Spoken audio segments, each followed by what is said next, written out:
Guys, welcome back to a video with your guy Deon Davis, and in today's video we're going to be looking at what's the best piece of equipment to start off your excavation business.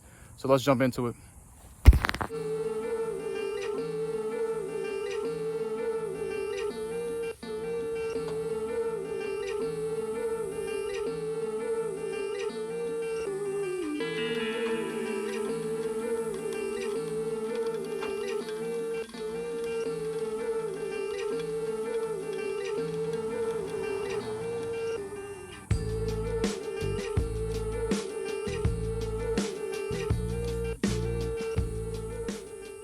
In this video, we're going to be looking at this SBL 65. This is a skid steer. This is a smaller size skid steer, but it's still a skid steer and it still gets the job done for us smaller guys out there. And we're going to be looking at this KX040. Like I already previously told you guys, this has an enclosed cab. This is more of an upgraded model because, you know, I learned from this first machine that I got that you need that enclosed cab. But we're going to jump into that real shortly, and we're going to be comparing the two and which one you should probably get into when you're first starting out your business and which machine is more versatile. So let's do over here with the skid steer. This is a base model, no enclosed cab, no high flow, just regular flow machine, regular skid steer. I mean, nothing really to it. It just don't even have an enclosed cab, nothing. It's still a great machine. It still gets the job done. It moves a lot of dirt. It makes me a lot of money. But yeah, this machine is pretty good. And then over here we have a KX040. Like I said, dash 4, the enclosed cab. More luxury, has the radio in there, the AC, so when it's on hot days or even the heat when it's on cool days, you can turn that on. So you got those features, and you're pretty much protected in the cab by, you know, all this glass all around the whole cab of the machine. So yeah, right out here guys, so don't forget to leave a like. But first thing we're gonna jump into is we're gonna look at which machine can fit in more places out of the two.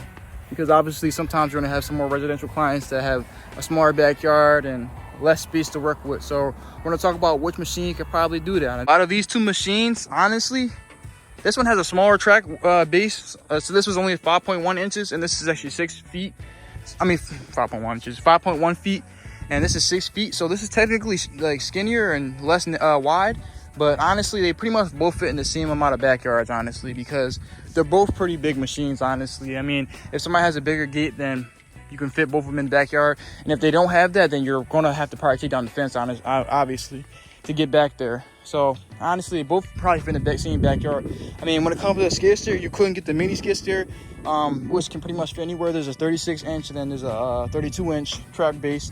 And obviously, you'll get everywhere, but you'll have less power. And for the excavator, you can get a smaller excavator like a KX017, and it's a lot smaller, but also you can move a lot less dirt with it. Like this one's a good medium machine for this business because you can still move a good amount of dirt and it's not too big. And yeah, so honestly they both do probably get into the same amount of backyards. I mean, like I said, this one's a little bit more narrow than this one, but I mean practically they're probably the same. I mean, when it comes to getting into places. What I can say about these machines is this one won't do as good in a narrow backyard or smaller backyard as this one will, because with this machine you can actually turn the cab around 360 degrees, so you can turn which way you need to. The arm is out there, but you can control the arm to bring it back and forward to pretty much maneuver you through smaller spots, so you can dig back in certain places. This one you got to be real careful because you can go back and forth mostly, and you can go left and right, but it's more of a less nimble machine as this one, because this one, like I said, you can turn the cab around. You can sit the machine in one spot where you need to work your work area. All you have to do is turn the cab around sometimes, just pick up dirt, put it over in this area, and it kind of just works like that. It's just, that's what the machine is made for. So I mean, this one is better for small backyards because you can just leave it in one spot and then the cab turns around. With this machine, when you pick up a bucket full of dirt, you're gonna have to turn the whole machine around if you need to put that bucket of dirt on behind the machine, and you're gonna have to go forward, back up, go forward, back up. Depending on what type of backyard you're working with, you're gonna have to do a lot of backwards and forwards because you have to turn all the way around to get it on this side of the machine. You're gonna have to turn it all the way around. So when it comes to working in more nimble spaces, the excavator definitely does perform a lot better because the cab does swing 360 degrees and you have that boom. So you can just be like, scoop, go to this side, dump, scoop, go to this side, dump, and just, you know, you get the job done faster in the smaller backyards. So honestly, in my opinion, I'm running both of these machines. I think the excavator does better in more smaller spaces. It's more nimble, like I just previously said. And even in smaller backyards, it does better because, like I said, you can swing that cab. And you can swing this boom too as well. So that definitely helps with it being that versatile. And also, you don't have to move the track base, because if the cab didn't swing 360 degrees and you had to turn around, it would be in the same scenario as this one. And this one will probably win, because if I had to turn this machine all the way around, it will be slower, because the bucket that you can get on this machine isn't as big as the bucket on this machine. Granted, this is a smaller bucket, guys, so the bucket's going to be a lot smaller. I mean, bigger than this. It's probably going to be as big as my gravel bucket, but this bucket right here is just tiny. But yeah, you can move more dirt. So if it was in the same predicament as the skid, then this would be a better machine. But since this can swing around, this makes this a better machine for smaller areas.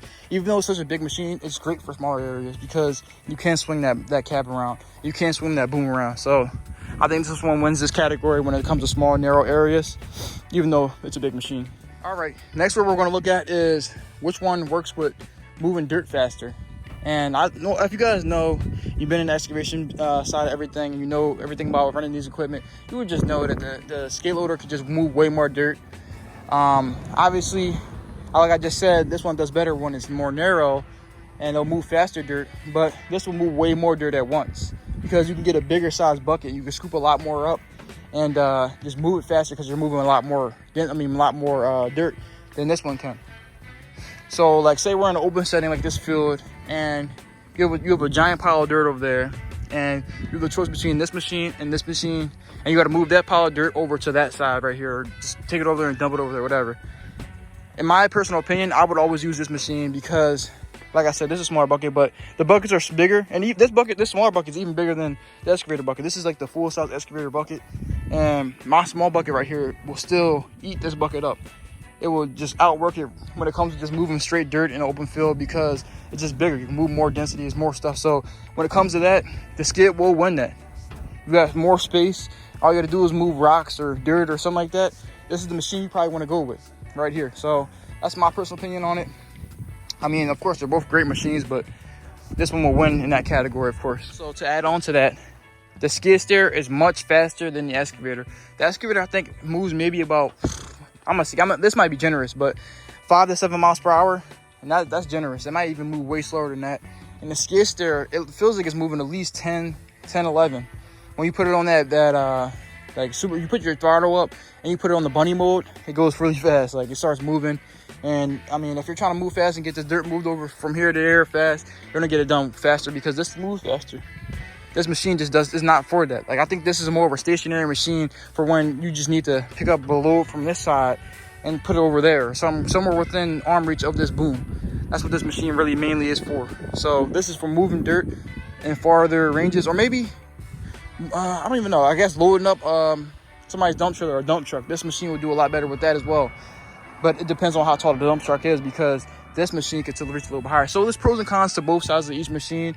But when it comes to just moving straight material from one area to the other, this machine will win, because it's faster, has a bigger bucket, and it's just a more efficient machine when it comes to doing that type of work. Now we're going to look at which machine is more versatile. Which one could do more for, you get more bang for your buck, pretty much. So honestly, as you can see, I got 2 attachments right here. I got the bucket and I got the gravel bucket right here, and I got a few more for the skid. But honestly, they both pretty much get the same amount of attachments. This one might get a little bit more attachments, but they both can pretty much run the same attachment. Like, this can get a concrete breaker, this can get a concrete breaker, this can get a gravel bucket, this has a thumb, this can get a brush cutter, this can get a brush cutter. Motor head, you know, same old. But I mean, with this machine, I can't do that because it's not an enclosed cab. But I mean, with your skid loader, you can get that enclosed. But yeah, so they're pretty much both, when it comes to using attachments, they're both practically the same when it comes to that aspect. And in my own personal opinion, when it comes to doing a lot of different type of jobs, the skid loader has been more versatile for me, and it works in a lot of different applications, a lot more applications. And most jobs, you're gonna need a skid if you're doing excavation anyways, because I mean, yeah, you could finish it when you're finishing up the job, you gotta grade. And yeah, you can finish up grading with this machine, but it's just gonna take a lot longer. I mean, this blade does grade really well, but if I had to choose between the blade and a bucket on a skid, I'm gonna choose a bucket on a skid all day, with no doubt. Plus, this machine is faster, like I already previously stated. So that's another thing you gotta think about when you're purchasing a machine.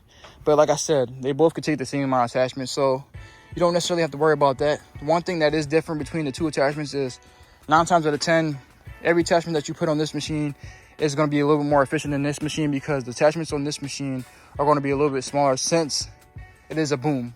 So it reaches out, and it has to be, the equilibrium has to make sense so then the machine doesn't topple over. So when you get a mulcher head, it's only just as wide as this bucket. When you get a mulcher head on this machine, it's as wide as this grapple bucket. So it's a lot bigger, clearly.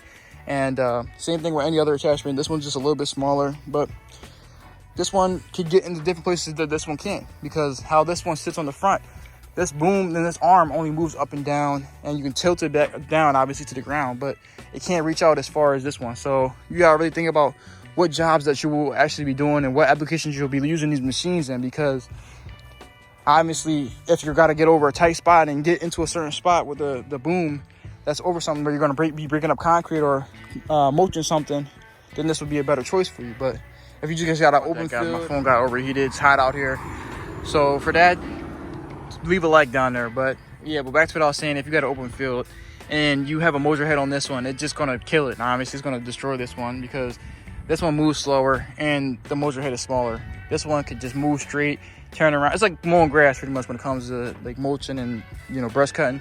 So this one would just easily like destroy this one when it comes to speed and getting the job done more efficiently and faster, so you can make more money, because time is money. It's super hot out here. Look at my shirt. I should never wear gray, but leave a like, guys, leave a like. But this is only halfway through. I want to keep looking at different, you know, aspects of both of these machines and which one's more efficient. All right, next we're going to look at price. So the two prices of the machines are obviously totally different, with this machine being more expensive than this machine. And there's a few factors why this one was a lot more expensive than this machine. Obviously because we have an enclosed cab radio, AC, heat, that plays a big part into it. I mean, you're talking about tens of thousands of dollars right here to get those extra additional features. But I mean, say you got an open cab and you didn't care about the enclosed cab and you didn't need that, you're probably gonna be looking at probably around the same as this one. This one, it was $63,000 for this one. This one's around 80 with all the extra features. But I'm sure you can probably get one for around 60. And then these were both brought brand new off the lot. So that's one thing. Like if you're buying it brand off the lot, this one would be around 80 with the enclosed cab, everything like that.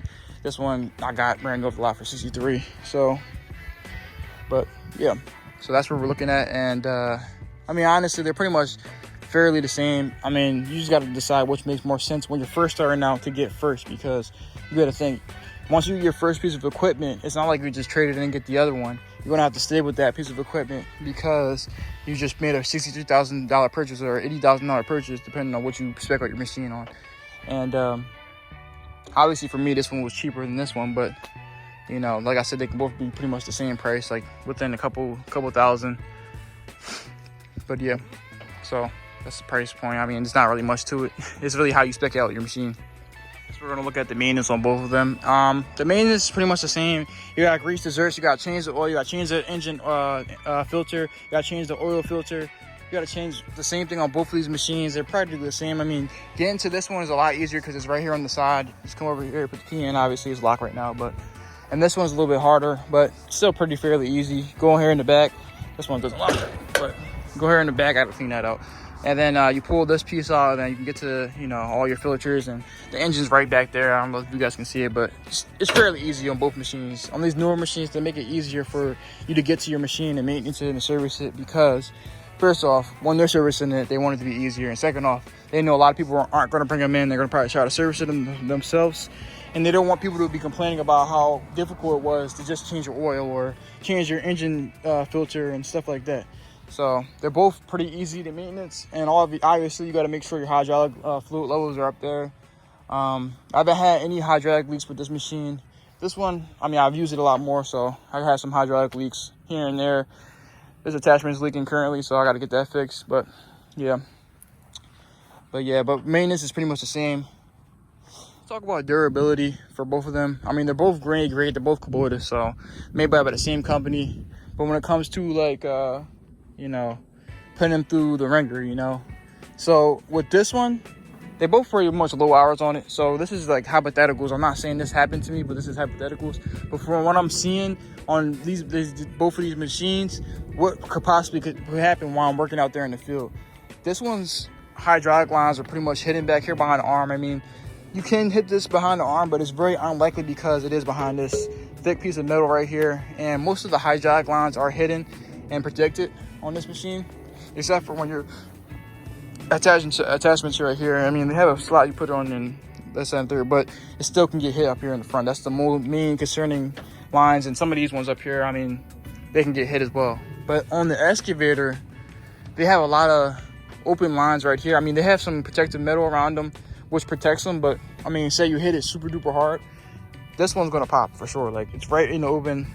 Anybody can hit that by accident, and bang, you got a hydraulic leak right here. Got some, I mean, I don't know why you would be over here and why anything would hit this right here, but you never know. I mean, mistakes happen. This is roll exposed right here. Same thing with this one on this side. We got some ones up here, but I think they're pretty much protected. But you got hydraulic lines going all the way right here that can, if they get hit hard, that could really be catastrophic. And it looks like it could be really expensive to fix it. I mean, I've never hit it like I just said, but this is just some hypotheticals that I'm thinking of in my head that I can see happening in the future, and that they have the same thing right here as the other side. So when it comes to durability, I guess durability might not be the right word, but I'm just gonna say durability. I think this one will be more durable because the hydraulic hoses are more protected, and it seems like a more protected machine because it is so compact. Since this one is an excavator, it has the boom, I feel like it's more elongated, so you have to expose some hydraulic lines for this machine to operate properly because it needs so much hydraulic hoses and hydraulic lines for it to operate properly and smoothly. So durability, I'm gonna have to give this one to the skid because it's more protected. But the excavator is still a great machine. And like I said, I haven't had any problems with that because really right here, you shouldn't have to worry about that because, I mean, the bucket can get kind of close, but it can never touch right there. And I don't know how you will possibly hit that line. But over here, these are more concerning lines that you got to worry about because they are exposed. And maybe I'll beef them up or something, or put some kind of protective over it. And this is the lines for the thumb, obviously. So yeah, durability, it goes to the skid, but they're both great machines, though, guys. Don't get it confused. I'm not saying this one's gonna break faster. I'm just saying, like, this has more potential for these lines to burst and, you know, different things of that nature. So I think I wanted to say when it comes to specking out your machine as well, this is the next thing I'm gonna talk about, is no matter who you are, where you are, what climate you live in, always go for the enclosed cab. Do not get the open cab. I mean, I love my machine to death. It makes me a bunch of money, but it definitely limits me on what I can and cannot do. And also, the inside of the machine gets really dirty. As you can see right there, I gotta clean it out. That's why I'm also over here too. After I'm done making this video, I'm gonna clean off the machines, pressure wash them and everything like that. But the enclosed cab is just a better way to go. Honestly, it really is. I mean, obviously, you're still gonna get dirty here because you're gonna be stepping in and out of the machine, but compared to the skid, this is just not as much dirt at all. And say you gotta store your equipment outside, now your seat is going to be getting wet. Even though they put these nice seats in there, these nice vinyl seats, and they usually are they last pretty long. But now you have all this dirt everywhere and rainwater, and you know, all the elements are hitting your interior cab, and you got to sit in there working there for how many amount of hours to get your money. So I'm always going to say get that enclosed cab. If you're going to spec out any feature on this, the skid or excavator, definitely get the enclosed cab. And if you're going to get an excavator, make sure you get a thumb. Do not get by an excavator without a thumb because you will be a fool to not get the thumb. The thumb is a crucial part of having a mini excavator and this machine being usable, really, and actually make you a lot of money. So get that thumb if you're going to get the excavator. But with any machine you get the enclosed cab, unless of course you're getting a machine that cannot get an enclosed cab, like a mini skid or something of that nature. But any machine, loader, skid loader, excavator, get that enclosed cab. Cannot stress this enough. And plus, you're going to be protected out the elements when you're working too, so you won't be feeling that cold or heat, sweating, or be frozen. So just think about it like that, guys. And I mean, obviously most people get these machines so they can be more efficient, but if you got to keep stopping because the weather is preventing you from continuing to work because the climate, then you're going to be less efficient. Just think of it like that. So get that enclosed cab. The thing that I also wanted to speak about is the weight of each machine. This is the smallest, not the smallest, you can get a 55 as well, but one of the smaller, it's on the smaller end of skid steers. It's a 65. And I mean, this is KX40. It's a mini excavator, but there's like different ranges of mini excavators because it ranges from like tiny excavators to like more one like this, and then you got the giant ones, obviously. So when it comes to size and, you know, mobility, this one is obviously heavier by like about 2,000 pounds. This is 10,500 pounds. This is 8,500 pounds. So both of them, you will not need a CDL unless you want to take both of them at the same time. Then you will need a CDL. But for mobility, they're both pretty much the same. I mean, this one is a little bit heavier, but I mean, if you have a 3/4 ton truck, you'll be fine pulling either of them. I mean, if I could give a recommendation, I would say get that full ton truck, but I know how much full ton trucks cost, and the price difference between the the 3/4 ton and a full ton is significant. So you can get it done with a 3/4 ton truck. It makes some money, but yeah, mobility, they're practically the same. This one's a little bit lighter, so you will feel it. 2,000 pounds is a big difference, but if you do have an attachment with this machine, then it's pretty much sitting right with this machine, because most attachments weigh around probably like 1,500 to 1,900 pounds. So you're sitting right where this one's at anyways. So mobility, they're pretty much equal.